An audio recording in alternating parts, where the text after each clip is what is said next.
Boa tarde, jovens. Aqui é o professor Carlos Wagner. Eu vou fazer um vídeo daquilo que seria a nossa aula de segunda-feira, tá bom? Depois eu explico o porquê, os motivos. Bom, o bom é que você pode assistir antes, né? Ou depois, ou talvez também na segunda-feira, né? Ou a hora que quiser. Bom, eu não tenho muitos recursos, como eu já falei para vocês, mas aqui eu planejei falar na segunda sobre as propriedades dos limites, né? E eu elenquei aqui 7 propriedades que eu reputo ser as principais, aquelas que são necessárias para nós construirmos as nossas teorias, resolvermos exercícios e tudo mais. Então vamos avançando aos pouquinhos, né? Então eu coloquei assim: suponhamos que o limite de f de x, quando x tende a igual a L, e que o limite da g de x, quando x tende a A, igual a M. Então, aqui é o limite da soma. Limite de f de x mais g de x é igual ao limite de f mais limite da g, tá bom? A gente diz que o limite da soma é a soma dos limites. O mesmo para a diferença, tá? O limite da diferença é a mesma coisa, limite da diferença é a diferença dos limites. Depois você lê com cuidado, copia e procura entender aí. De qualquer maneira, pode fazer perguntas lá no grupo, tá? Aí eu vou tentar responder fazendo mais vídeos. Bom, aí nós temos a propriedade 3, tem uma formiguinha aqui, limite de uma constante vezes uma função.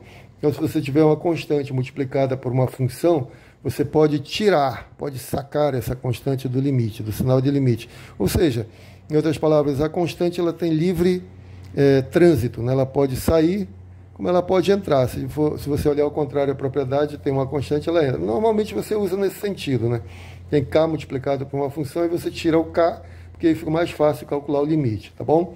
Então, o limite de constante vezes uma função é só você tirar a constante para fora do limite.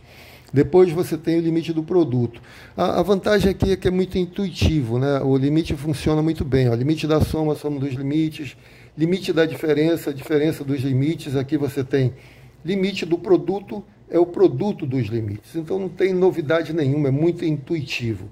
A gente não pode errar aqui, né? Tá bom? Assim como o limite do quociente. Limite do quociente é o quociente dos limites. Agora, desde que, esse limite existe desde que o limite do denominador seja diferente de zero, tá? O limite da função do denominador, ou seja, o m, que a gente estabeleceu lá em cima, seja diferente de zero. E se for zero, o que acontece?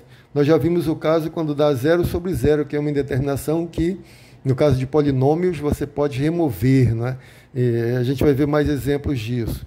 Mas se for zero no denominador e uma coisa diferente de zero no numerador, esse caso eu acho que nós não vimos ainda. É um caso interessante para se ver também. Nos próximos exemplos eu vou escolher um exemplo assim. Vamos lá. Mas vamos lá. Limite da enésima potência, propriedade 6. Limite da enésima potência é a enésima potência do limite. Veja que até é natural você falando assim, né? Então, tudo tranquilo, isso vale para qualquer inteiro positivo, tá? Por enquanto, vamos pensar em inteiro positivo. Depois a gente melhora isso aí. Propriedade 7. Limite da raiz enésima.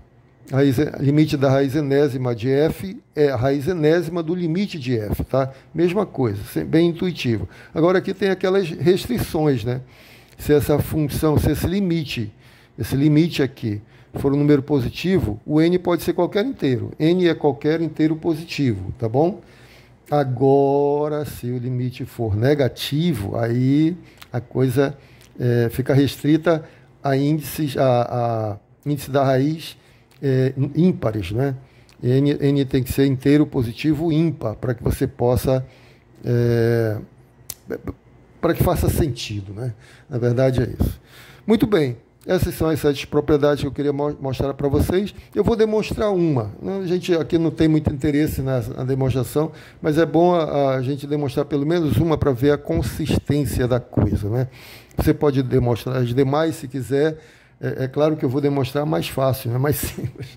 A primeira e a segunda são muito parecidas, a terceira daqui também. Em que consiste você fazer a demonstração de que o limite de uma função é alguma coisa, não é?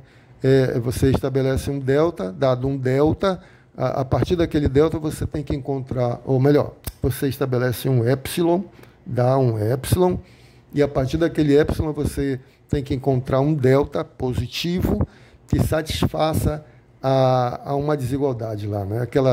Aí você faz uma leitura lá na definição, que eu não coloquei aqui, na definição de limite. Mas eu vou repetir aqui, na medida que eu for escrevendo, você vai lembrar. Vamos fazer assim, vamos fazer a demonstração da propriedade P1, tá bom? P1 diz que o limite da soma é a soma dos limites. Então, nós já temos isso aqui. Limite da FL, limite da G no ponto A e M, tá? Então, nós queremos mostrar que o limite de f de x mais g de x é igual a L mais M. Ou seja, o limite de f mais o limite de g. Então, o que é que nós vamos fazer? Demonstração. Dado epsilon maior que zero, dado um epsilon maior que zero, um epsilon positivo, nós queremos aqui encontrar um delta que faça valer a definição de deslimite, né, para esse caso aí. Então vamos fazer o seguinte, a gente já tem esses dois limites, limite de FL, limite de GM. Eu vou falar assim, existe um delta1, existem um delta1 positivo e também um delta2 positivo, tais que do limite de f de x igual a L significa o quê? Quando x menos a for menor que delta1 maior que zero, isso implica que f de x menos L é menor que epsilon, né? Mas como é epsilon arbitrário, eu vou colocar epsilon sobre 2, porque eu já sei o que vai acontecer lá na frente, né? Eu vou somar dois dessas quantidades. Bom, então isso aqui é a definição de limite, né? Você tem, dizer que limite de f de x é igual a L significa o seguinte, que dado um epsilon, existe um delta, que eu chamei de delta 1 aqui, tal que, quando o x estiver suficientemente próximo, né, de A, isso aqui significa suficientemente próximo de A f vai estar suficientemente próximo de L. Tá? Isso quer dizer que o limite da f quando o x tende a A é igual a L, que é o que a gente escreve assim, tá bom? Então vamos lá. Do mesmo modo, limite de G quando x tende a A é igual a M significa que existe um delta 2, tal que, quando x menos A for menor que delta 2 e maior que zero, lembram para que o maior que zero, né? Porque não interessa o que acontece no ponto A. Então, eu estou tirando a possibilidade de x ser igual a A. Não interessa o que acontece no ponto A. Isso implica que a g de x menos m menor que epsilon. Está acompanhando aí? Estamos usando esse fato aqui de que o limite da g, quando x tende a A, é igual a m, tá bom? A definição é assim. Bom, o nosso delta vai ser assim. Tome... É muito parecido com uma demonstração que nós já fizemos em sala. Tome delta como sendo o mínimo, o menor dos deltas. Tá? O mínimo entre delta 1 e delta 2. O que vai acontecer? Quando x estiver próximo de A a uma distância menor que delta, vou tirar aqui o A da jogada, isso implica que as duas coisas estão valendo agora, porque esse delta é menor que delta 1 e é menor que delta 2, possivelmente igual a um deles, né? É igual a um deles. Poderia até colocar menor aqui, para ser menor que os dois. Tanto faz, porque o delta não é único, como a gente já viu, tá bom? Mas então, quando eu fizer isso aqui menor que delta, as duas condições vão estar valendo, tá bom? Vai valer aqui f de x menos L é menor que epsilon sobre 2, e vai valer também que g de x menos m é menor que epsilon sobre 2. Está dando para ver aí? Eu acho que dá para ver, né? Tá bom. Deixa eu subir um pouquinho a folha, eu fico perdido aqui no enquadramento. Tá, então temos isso aí, né? Pronto. Dado um epsilon, nós vamos tomar esse delta, e aí o que significa? O que vai acontecer? O que nós queremos mostrar é que f de x mais g de x vai se aproximar de L mais M, não é isso? É isso que nós queremos, tá certo?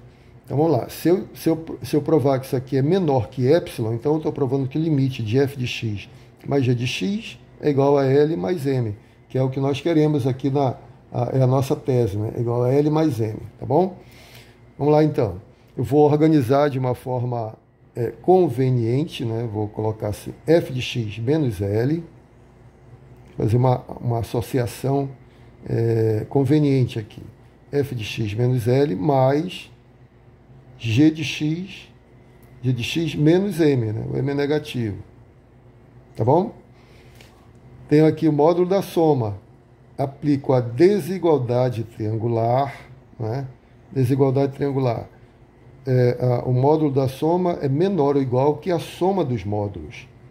F de x menos L mais G de x menos M, tá bom? Agora acontece que nós temos que, nessas condições aqui, nessas condições, tomamos esse delta, nessas condições, vale que o módulo de f de x menos L é menor que epsilon sobre 2 e que o módulo de g de x menos m é menor que epsilon sobre 2. Então aqui vai aparecer o menor, estrito, né? Isso aqui é menor que epsilon sobre 2, mais, e este aqui também é menor que epsilon sobre 2, tá certo? Quando eu somo meio epsilon mais meio epsilon, isso aqui é igual a epsilon. Pronto, olha só como ficou legal. Dado um epsilon maior que zero, nós encontramos um delta, encontramos esse delta, de tal sorte que quando o x está muito próximo de A, a uma distância dada por epsilon, as imagens de f de x mais g de x estão próximas de L mais M a uma distância menor que o epsilon, qualquer que seja ele. Tá bom? Isso significa o quê?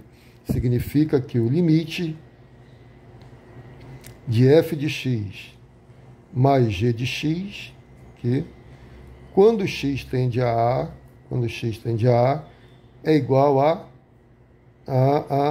L mais M. L mais M, que é o nosso limite da f mais limite da g, ou seja, limite da soma é a soma dos limites, tá bom? Muito bem, era isso. Espero que tenham entendido, espero que tenham gostado. Eu vou continuar fazendo vídeos, tá? Mas se vocês tiverem alguma dúvida, pode perguntar sobre isso. Vou continuar a aula e lá no grupo eu vou explicar por que eu estou fazendo isso. Um grande abraço, fiquem com Deus. Daqui a pouco eu volto com outro vídeo.